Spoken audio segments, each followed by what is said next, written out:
everyone. My name is Snehal. I teach over at the University of Texas, and welcome to this teach-in on Gandhi and the politics of nonviolence. Now, at the outset, I want to tell you that I'm probably going to say some things that you may find controversial or may not agree with. And I think that would be a healthy part of the discussion to talk about both what it is and what it is not about the politics of nonviolence that you find useful, but also to take some lessons away from history and what actually happened in the movement for India's independence, so we as a movement can really figure out what we do with Gandhi's politics. Not only because Gandhi's politics are important, he's famous. In fact, if there's one Indian you know, it's probably Gandhi.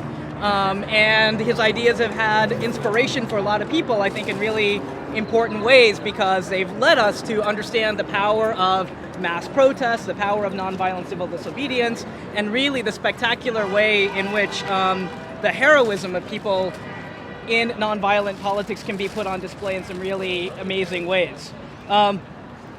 Talks on Gandhi, however, tend to be a little bit difficult because there's a kind of gravitational pull about the idea of the Mahatma as a holy man, as infallible, as a spiritual advisor, that's so big that it's often quite hard to say anything that's critical of Gandhi. This is the message that you get in textbooks, in movies, in film, in television, about the idea of Indian independence coming from one great man who led an entire nation to independence by the heroism of his nonviolent action. It's a compelling story because it contains all of the things that we like about campaigns for social justice.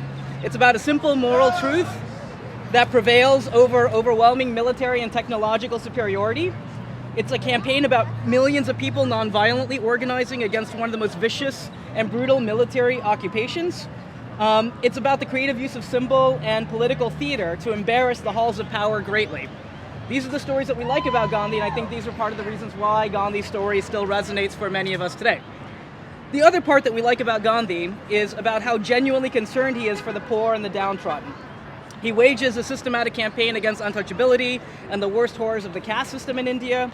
He campaigns for an end to domestic violence, to child marriage, to the abuse of women, and raises the issue of women's oppression and their political participation in a serious way in India. And his vow of poverty and his continual use of fasting as a political weapon demonstrated how much he genuinely cared for what happened to the poorest sections of Indian society. That's the way that Gandhi is lionized and remembered as the apostle of nonviolence and the father of the Indian nation. There are a couple of problems with the story. Two, in fact, that I'm going to talk about. There are actually more than a few, but I really want to focus on two. And they should force us to reevaluate what we think about Gandhi's example and what his ideas, which of his ideas still have relevance for movements today for contemporary social justice, and which ones do not. Now, I teach undergraduates at the University of Texas, and every time I give this lecture or one like it, people are generally speaking upset because criticizing Gandhi is something like being mean to a puppy or insulting Jesus. That's not my intention. I think that there's much to take away from Gandhi that's important and meaningful, and as a political strategist, he has glimpses of real genius. But if we're really going to be honest about how political change happens and how power is defeated, then I think we all have to be frank and serious about our evaluations of history and about Gandhi. I also want to be clear that while there are going to be things that I say that are critical of Gandhi, there are also many things that I admire about the man. At the end of the day, though, I admire honesty more than I admire the man, and I'm interested in genuine social change more than I am in mythology.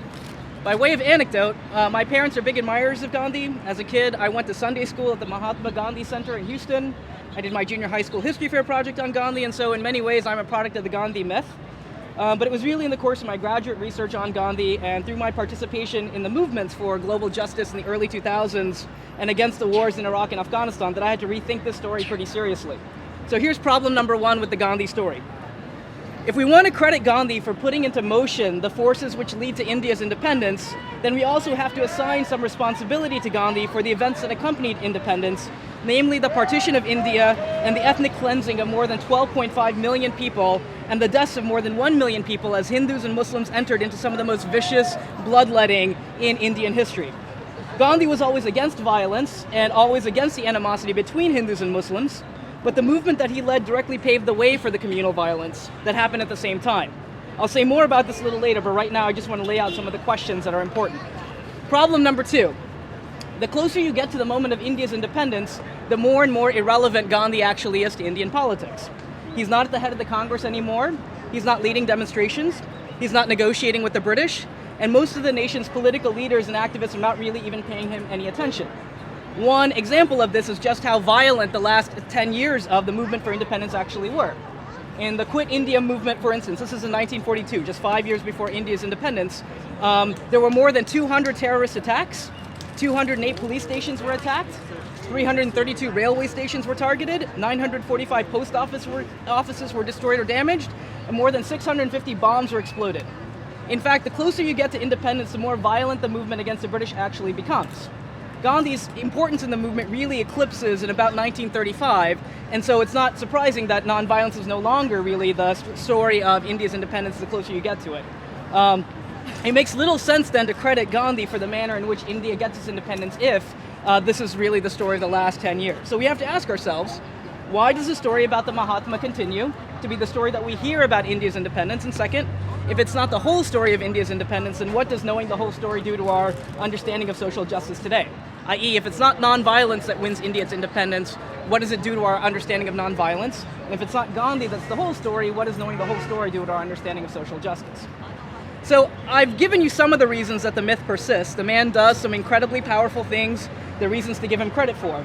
Perhaps in part, though, the myth becomes important because of the heinous way that he's assassinated by Nathuram Godse, a member of the far-right Hindu Mahasabha and the Rashtriya Swayamsevak Sangh, which translates roughly to the National Volunteer Corps, a fascist outfit which admired Hitler and Mussolini. Gandhi's nonviolence stands in stark contrast to the hate which animated his killer and the men who conspired with him to annihilate Gandhi's message. I want to suggest, though, that the myth about Gandhi develops in the same way that it develops about Martin Luther King, so that we, as a movement, internalize the lesson that's most beneficial for the 1% of society. That lesson is as follows, that we fail as movements because we are violent, not because they are. That we ought not to talk about openly defending ourselves against their violence, even though they are prepared to and talk all the time about using brutal force against us, as we saw in Oakland just last weekend. That we as a movement should police ourselves and focus on internal divisions, which they happen to sow, and that we should continue to believe that the reasons they hold on to power, wealth, oppression, and arms is because we are not sufficiently pious, humble, or meek.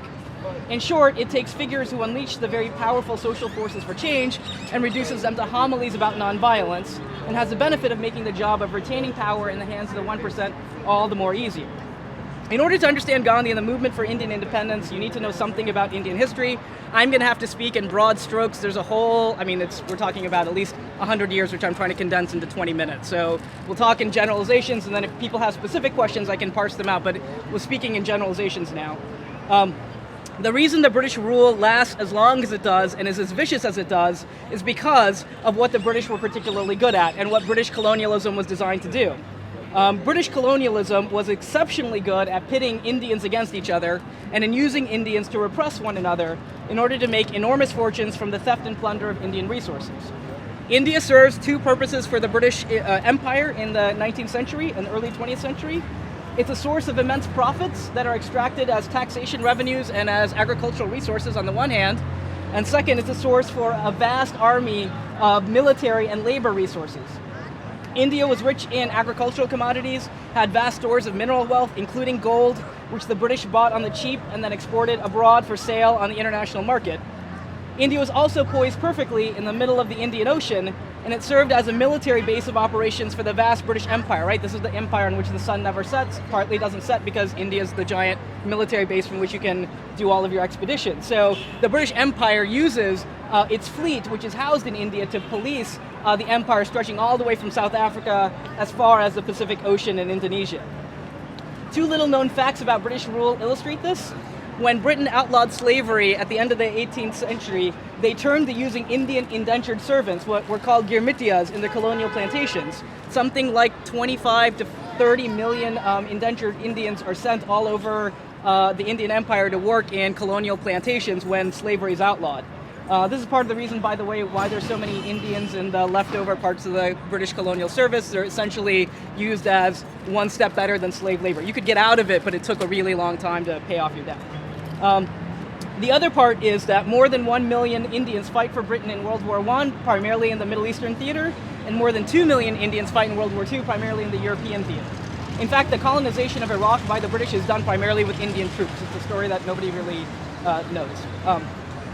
In order to secure the agricultural resources of India, the British increased the rate of taxation to the peasantry as much as about 45% of the total output of the land.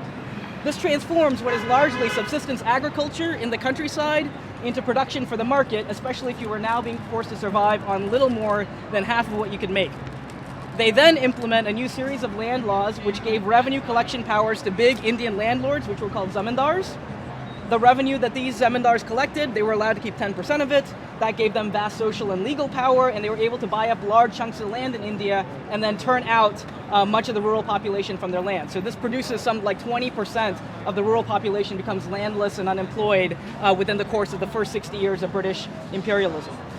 Now, similar things happened in England in the 17th century when enclosures forced people off the land, but there you had industrialization take place, and so landlessness could turn into industrial labor in the 19th century. But in India, there were very few places for this labor to go. Industrialization doesn't happen very quickly. It's very, very small. The working class, even by 1920, is maybe 3 million in a country of 350, 400 million people. England needed Indian markets to dump its textile exports. Manchester cotton is just flooding the markets in India, so they busily go about making sure that there are few good indigenous competitors to their products.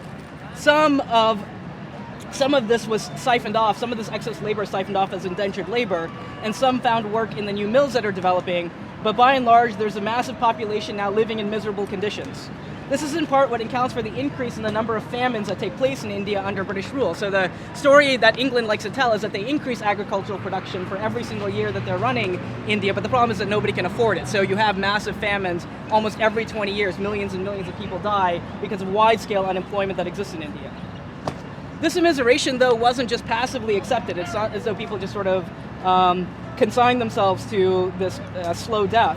Indian peasants revolted against tax collection and against landlords all throughout the 19th century. The most spectacular revolt was in 1857 when Indians serving in the British military revolted against the East India Company. The revolt was so widespread that it took months for the British to crush it, and when they did, it was vicious. The reports from 1858 say that on the road from Kanpur to Delhi, some 250 miles, there's an Indian hung every 100 yards. More than 1,000 Indians were literally blown from cannons. They would be tied to cannons, and cannonballs would be fly through them as an example of what to do if you ever revolted again. I wanted to take some time to explain this because it explains something about the way that the Indian independence movement develops. The cause is so popular and so many people are part of it because of how poor people were in India. It was massive immiseration, and largely people attributed that to the British. But the solution to that immiseration was the redistribution of some of the wealth that existed in India.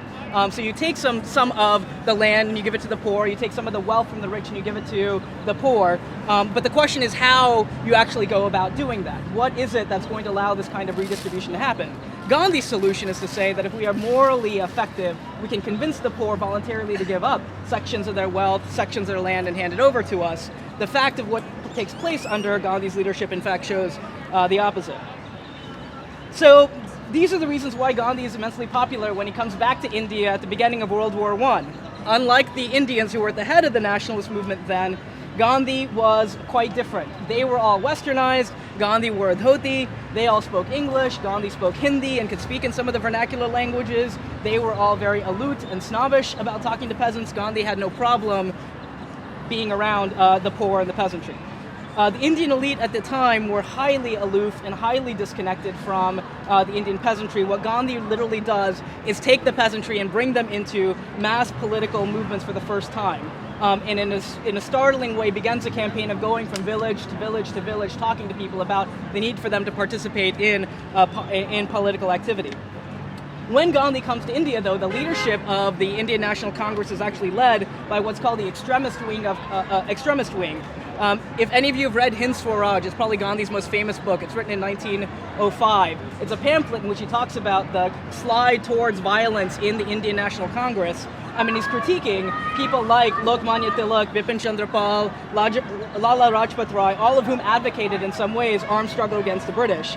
Gandhi comes in and literally splits the Congress Party, removes those people, and begins a different campaign of activity. They too had a sort of minority politics. They wanted to have, let's say a confident guerrilla army to fight the British. Gandhi was much more interested in mass struggle.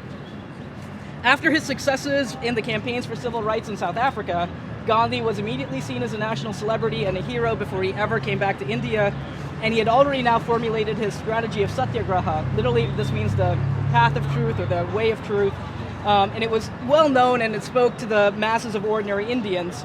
Its emphasis on moral force especially spoke to them because what they were resisting was the immorality of the British, and their use of nonviolent civil disobedience made a spectacle of British heavy-handedness when it came to repressing Indian revolt. So many of you have probably seen those images from the 1931 Salt March, in which people are going to the ocean and making salt and literally not doing anything as soldier after soldier beats them over the head, bloodies them, and carts them away off to jail.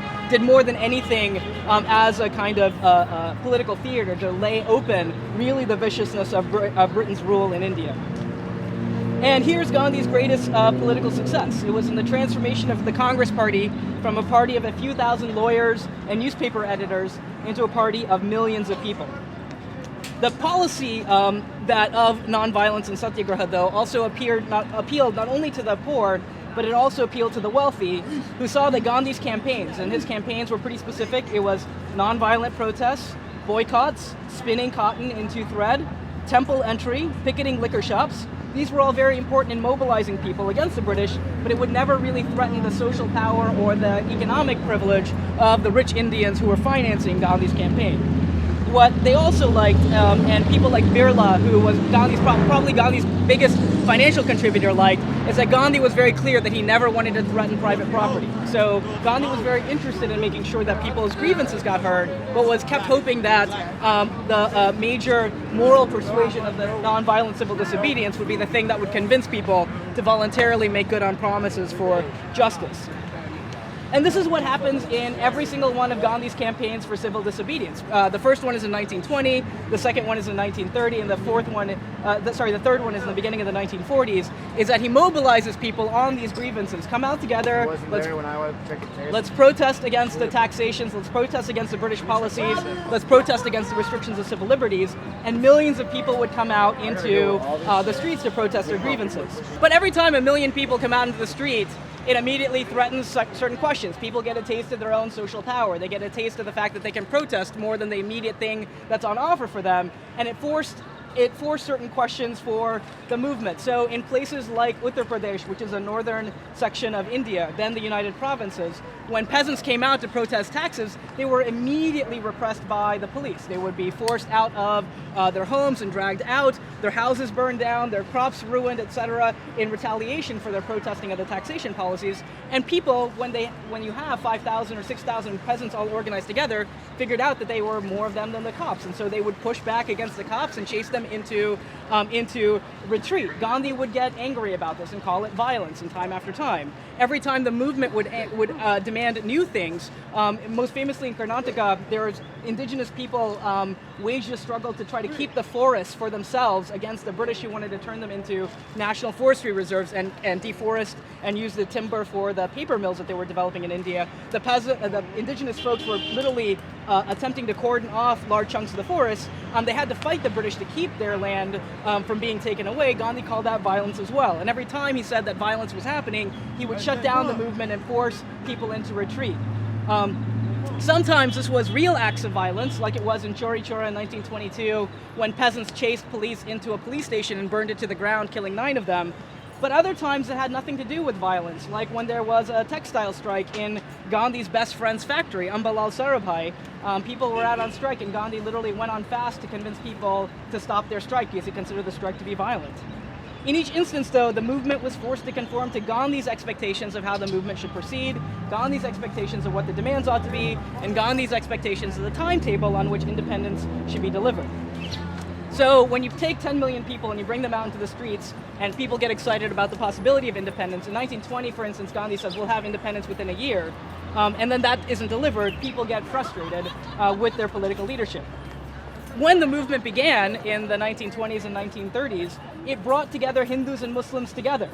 There were brilliant campaigns in which Hindus and Muslims fought shoulder to shoulder against taxes and rents that they were being forced to pay, against the liquidation of the caliphate in Turkey, against all kinds of civil liberties that were being taken away from people, Hindus and Muslims fighting together in the 1920s and 30s. But when the movements were called off, just as they were beginning to succeed, people were left confused and disorganized and frustrated. And the primary outlet that they got for their grievances was then these right-wing communal organizations. Hindu leaders would say Gandhi is in bed with the Muslims, and that's why he won't let you push too hard against your Muslim landlords. You should join us. We will fight against the Muslims for you. Muslim leaders would say the exact opposite. Gandhi is a Hindu. He'll never give you what you want. You should join a right-wing Muslim organization. And they channeled this discontent into right-wing political movements time and time again. This explanation appealed to many people since it was often very difficult to understand why Gandhi did many of the things that he did. Why in 1930s he brings 1 million people out into the streets and says, okay, I'm just kidding, we'll take the small package of reforms from the British and you should all go back home. So inasmuch as nonviolence was very effective at mobilizing people, it also raised people's expectations about what was possible. And Gandhi was ultimately unwilling to deliver the kinds of changes that people wanted. Every time they did something, like try to take back their land, or try to take back the revenue that was collected from them, or try to defend their homes, they were called violent. Untouchables, when they entered temples without Gandhi sanctions, were called violent. Workers on strike were called violent. Peasants defending their grain were called violent. And when their livelihoods came into conflict with Gandhi's strategy, Gandhi was no friend to the peasantry. Most famously, the Chori Chora incident, Gandhi basically signs off on the execution of 20 of the peasant leaders who participate in the violence against the police and signs off on their death sentences in 1922. When independence finally does come to India, it comes for 3 reasons. And it's important to know these reasons to understand both how India gets its independence and why it matters what kind of movement we have. First, it comes because the British Empire is thoroughly weakened because of World War II, and the British had to retreat from their colonial positions in order to regroup. They could have either given up all of their colonial possessions at the same time or do it piecemeal, which is what they decided to do, and India was the first country to go. And if you look at the map of the British Empire, you'll see like literally year after year another chunk of it has got to be decolonized because they just don't have the forces or the strength to control the empire. India at the time was able to force the hand of the British to demand their independence first, because by the end of the war, Britain, through some bizarre financial agreements with the Indian ruling class, was now several billion pounds in debt to India. Independence, by the way, when India gets its independence, was conditional on the cancellation of the British debt, so they never had to pay back a penny of the debt that they incurred in World War II. Second, Indian soldiers were beginning to protest against colonial rule, and massive strikes were breaking out inside of the Indian section of the British Army. In 1946, the Royal Air Force and Navy, 2 institutions on which the British were dependent in order to govern and repress other colonial possessions, were on strike for a period of months. And this really began to threaten, in some ways, the use what Britain could rely on inside of India. Finally, more than 2 million people were on strike in 1946 against the austerity measures that were still in place, even though the war was over. That, plus the fact that now people knew how to organize politically and have been trained for 20 years in how to organize politically, meant that not being able to deliver some reform immediately would have set off a powder keg of political protests in 1947. The British solution to the problem was to grant India independence and partition the country, ensuring that the neighbors would be rivals and the British could continue good relations with both, and instead of having a strong country unified against British colonial rule. Had Gandhi allowed the movement in the 1920s and 1930s to develop, when it united Hindus and Muslims on the common program of their economic grievances, he would have found that the movement, rather than becoming violent, would have been able to grow from strength to strength, would have prevented the rise of the real source of violence in the subcontinent, which was the antagonism between Hindus and Muslims, and the antagonism between the rich and the poor. But that was ultimately the result of Gandhi's strategy of nonviolence, which was committed, at the end of the day, to preserving the interests of the rich, while it spoke about the grievances of the poor. It wanted to keep in place the very exploitative structures which it claimed it wanted to destroy. Gandhi's life was history's longest experiment in nonviolent political action. The result of the experiment is fairly clear. An exploitative class structure can't be broken down without violence somewhere along the way, however you define that term. Property rights are defended by state violence, which you will notice by the number of cops who come out to defend City Hall every single night. With bulletproof vests and guns on them, even though none of us have arms of any kind. Property rights defended by state violence have never yielded to peaceful pressure of the exploited class. I wish that I could have been on any strike in which the management said, "You're right, you're totally right, we're in the wrong, take the money that we owe you." I wish that were the case. I wish that any strike ended that way. Anybody who's been on strike knows how hard it is to fight for even the smallest increase in wages or benefits, because they will fight tooth and nail to prevent their assets being liquidated at all.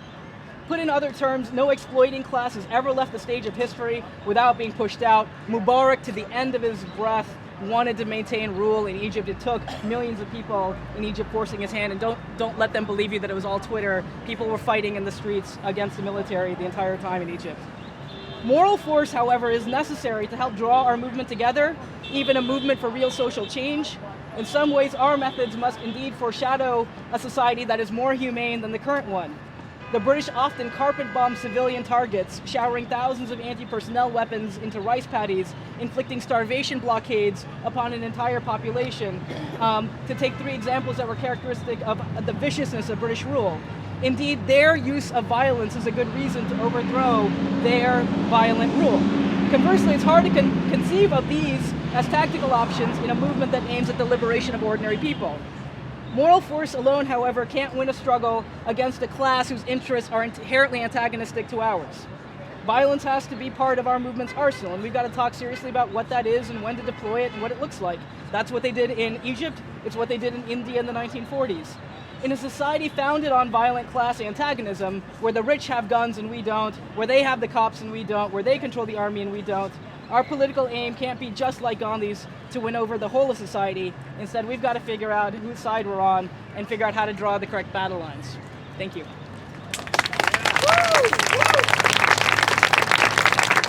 What I think we need to do as a movement is not pick up guns.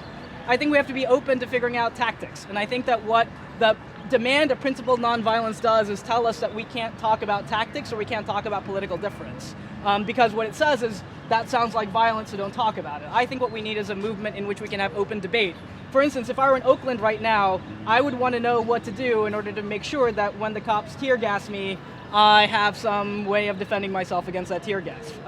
If I'm going to be on a march in which the cops can use rubber bullets, I'd want to talk about what to do so that I don't get bloodied like Scott Olson did. You know, someone actually died by getting hit in rubber bullets. Yes, they call them non-violent, non-lethal weapons, but these are lethal weapons. So I'd want to talk about those things, and I think that anybody who's been on a picket line knows that if the scabs come to try to take your jobs, you got to talk about defending your jobs by holding the line. These are tactical questions. It's not a principle question. I'm not talking about us all needing to buy rubber bullets or go into the jungles with guns and defeat the government that way. I'm talking about as a movement, let's really be honest about the forces that we're up against and what we need to do tactically to talk about how to arm, how to understand what violence looks like. In Egypt, they published these pamphlets which literally showed you both how to defend yourself against pepper spray, how to block against baton charges, and how to kick at the same time. It's a really interesting sort of pamphlet, which is about self-defense training, really. But knowing these things, I think, helps understand both the force that's going to come at us and what kind of movement we need in order to fight back, in order to defend ourselves against that force. Are there other cities in which we need to think about preparing ourselves from a violent other forces for police reaction? Are there other things that we can do? And the APD here seems not to be terribly repressive, so let's talk about other places. I want to say two things about that. One, Chicago, Atlanta, New York, we've already seen examples of police repression. Seattle. So there's already been multiple places, and it seems to correspond to those cities in which the movement is the biggest. So in those places where they have occupations of thousands of people in the street for long periods of time, those are the places where it seems to be that police repression is the greatest. So I think that the fact that the APD is playing nice with us has something to do with our size at the moment. We don't really threaten them. We don't really challenge, right, this being a real sort of protest against City Hall or something. I mean, they see this as largely symbolic, and so they're sort of at the peripheries and sometimes will come through, but they're not really being harassing. As the movement grows, I think it poses certain questions about how to respond to the police. Now, I am not encouraging a confrontational strategy with the cops. That would be a mistake in all kinds of ways at the moment, but I think that it is important to talk about what happened in Oakland and why it happened in Oakland and the absolutely vicious way that they attacked a peaceful protest that was doing nothing but camping out, right? Don't think that Wall Street is going to collapse on the basis of what we do in Austin in isolation. It's probably going to depend on things that happen in the major cities next to those centers of financial power, New York, Chicago, Atlanta, Houston, Dallas, LA, those places where the geographical proximity to financial institutions will threaten them in some way. Though that's where the linchpin of but what settles the question in Egypt is not just what happens in Cairo. You have to remember that the news cameras are talking about Cairo, but they're not talking about the smaller towns in the Delta, about Alexandria, about the other places in which there are massive protests. In fact, it was because the military, the secret police, could not contain all of it because they had to focus on Cairo, that the movement develops into this massive national thing. In that way, Austin has a really important role to play in the movement, right? We spread the question out politically, geographically, personnel-wise. We can help deepen it by making sure that attention can't just be on New York. They also have to worry about us. I'm not a specialist in civil disobedience training, so I will defer to people like you who know how to do those things. I did not come with my nail clippers today, so that's my mistake. I did. Oh, good for you. I wanted to make the more theoretical point, which is about how we're going to take the wealth of the 1% and redistribute it. We can either pretend that like us just coming out into the streets over and over again is going to make them change their minds, or we can say that there's going to be at some point some confrontation in which they are asked to give up what they have, and we then are able to get it in some way, which is going to be a messy process. Because the concentration of wealth now is so massive that what we're really talking about is, redistributing that wealth in a more egalitarian, democratic way. That's the question on the day, and if you don't think that that's going to happen by moral persuasion, we have to talk about other tactics. Now, I don't know exactly what those tactics will be. I think that every movement answers that question differently, but if we begin with the principle of nonviolence, we never even ask the question. And that's, I think, the lesson from Gandhi's movement, is that the principle of nonviolence basically meant that on the question of tactics, other people were allowed to set the agenda, and those were almost always right-wing forces inside of India, and not the principled, people who are fighting for independence. Even if everybody in Austin went hydroponic, military would still produce enough carbon emissions to continue climate change, right? So our changing of our lifestyle, while it will slow down the process, doesn't make a dent in the real contributors to environmental pollution on this planet, which are the big industries. The military, by the way, is the largest polluter on the planet, right? So I want to save this planet, I think, as much as everybody else does, and we're then going to have to talk about things like, how do you make a green army? Is that even a contradiction, right? Right? Is that even a contradiction? Would the military accept those kinds of reforms on its equipment? And that begins then to ask the question of what you would have to do in order to make certain kinds of changes in the economy so radically that the biggest polluters, the biggest exploiters, the biggest oppressors aren't in a position to continue doing that sort of thing. The problem is, I think the number is probably inflated. I don't think that everybody in the 99% is really feeling it the same way. I think the 1% is definitely the 1%. But our 99% may be closer to 70%. I think there are sections of people that we like to include in the hopes that we can claim that we're an overwhelming majority so that we don't fracture what we think is a fragile unity. But I don't think that we all have common interests at the end of the day. I think that if we're talking about what it's going to mean to have quality healthcare, public schools, social services in this country, Ron Paul may not be our best friend. In a movement that is interested in those kinds of things. That is not what he's interested in doing, right?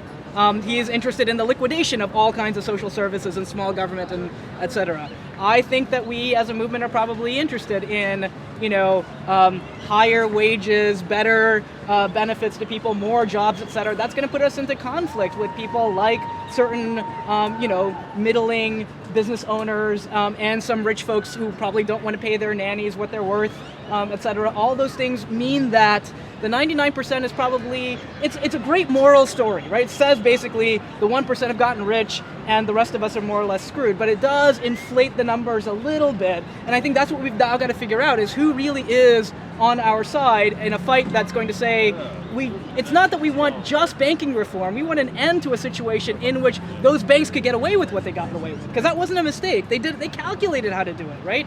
It's not that we want a system in which corporations are just regulated, we want a system in which we don't have to question the absurdity of a corporation being called a person under the Constitution. Why do and that requires us asking a whole lot of questions about why wealth exists in this society, why is it controlled the way that it is controlled, and what is it going to take to challenge that wealth? And I think that those are the questions that we need to ask. And I like the 99% slogan, because to me it's like the sort of, Indian nationalist slogan, we're all in this together kind of idea, but at the end of the day, the reality is probably slightly different. And right now, I don't think that those lines are always clear. I don't think it's all. For instance, there's a strain in this movement which wants to believe that the cops are also part of the 99% because they're not the super rich, and I think that we're going to have to at some. I don't believe that the cops in Oakland who attacked the movement are part of the 99%. Otherwise, we're in some kind of moral contradiction about what the 99% actually is. And so, yes, it's true. Numerically, their wealth is not great, and yes, it's probably closer to what we make than it is what Bill Gates makes. But at the end of the day, their interests are different, and we've got to confront the fact that their interests are different. How did Gandhi achieve unity? What were his tactics or techniques? So the easiest thing that Gandhi did was to give people simple demands that could resonate with everyone, right? The end of the salt tax is a simple one because everybody needs salt. And salt was taxed at about 300% of what it's worth, right? So it made it prohibitive. The idea that it's a natural resource that's plentiful in the ocean and we have to pay exorbitant prices for it was ludicrous, and it made it possible for everybody to see the awfulness of what British colonial rule was doing. So he picked targets that appealed to lots of people. He's a large actor. The British had a monopoly on salt, and there was a mandatory tax that you had to pay to buy salt, and it was illegal to manufacture your own salt. So it was illegal to manufacture salt and legally mandated that you had to pay 300% tax on salt. So Gandhi says, screw it, it's an illegal law, we'll go make our own salt. So it's civil disobedience. It's an act of civil disobedience, and it's probably the most televised act of civil disobedience of its time, right? I mean, more cameras on Gandhi than, at one point, than people marching with him, but that's another story, right? It's a very highly televised thing. He picks very simple demands, I think, that appeal to people: ending taxation, ending the repressive British restrictions on civil liberties. Those things, I think, spoke to a lot of people and got people involved. And he had a very simple message: come out into the streets and protest nonviolently. And people did, and they were sort of excited about it. But the other thing that always ends up happening, the more and more people you bring into the streets, the more people say, we can do more than just this one thing that we're all out here for. We can begin to do other things. We can take over that school that they just closed down and start running it for the people who don't have an education in Austin. Why don't we do that? The problem is that's what's called violence in some circles, and is seen as sort of threatening to the moral character of the movement or something. Because if you can take over a school, and you can take over a hospital, and you can take over empty office buildings and give them to homeless people to live in, which I think is a fantastic idea, by the way, given the real estate glut and the number of homeless people. There's a whole lot of empty, commercial real estate in Austin that we should just open up the doors and allow people to live in.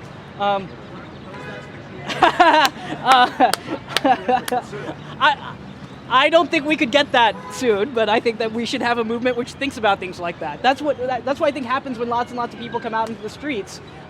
Gandhi was tactically brilliant about those kinds of issues and figuring out what could excite people. He was also tactically brilliant about making sure that the movement was under his direction at all periods. So every time it escaped his direction, he closed down on it. And that's almost always what the demand for nonviolence in the movement results in. It results in a sort of self-policing of the movement rather than a democratic discussion about what is actually possible here and what should we do. So people say, let's go take over that hospital. Gandhi says, you're violent, and everybody then is forced to go back home, right? As opposed to saying, can we do this? Should we do this? What will happen if we do this? When we do it, can we defend it? Those, I think, are the kinds of opennesses that we need in a movement to figure out how to push things forward, because you'll even notice in our movement already, the question of nonviolence is almost always used to stop tactics as opposed to having a discussion about tactics. And that's, I think, a really important lesson to learn from Gandhi, is that for him, nonviolence was a way to mobilize and control at the same time. There's a great Indian historian who calls it the mobilize and discipline maneuver of Gandhi, right? So you can push people out into the streets for it, but you can also sort of disorganize and confuse and send people back home when you say people are being violent. So I think we need the most openness in discussion about tactics and strategies and what we're about and what we want to do. Because I think the more open we are about those discussions, the harder it is for us to be infiltrated by the FBI, so you can point to and figure out who the instigator is, because they have to defend their position. And we can say, like, we can't do that, right? That doesn't make any sense. We don't need guns. What are you talking about, right? So openness in those discussions helps every single part of the movement, in my opinion. And nonviolence is, I think, a tactic. It's a tactic we should use and employ strategically. It's one that I think that our movement has benefited from using and deploying strategically in the current moment. It's not a principle that we can adhere to in the longevity of the movement, because like Egypt, when millions of people come out in the street, the question of defending yourself becomes an immediate question. The military attacks, the police attacks, they attempt to round people up and imprison them. And then you've got to figure out if you're going to defend yourself or not. First, they ignore you. Then they laugh at you. Then they fight you. Then you win. I heard him say the revolution won't be televised. Al Jazeera proved him wrong. Twitter has him paralyzed.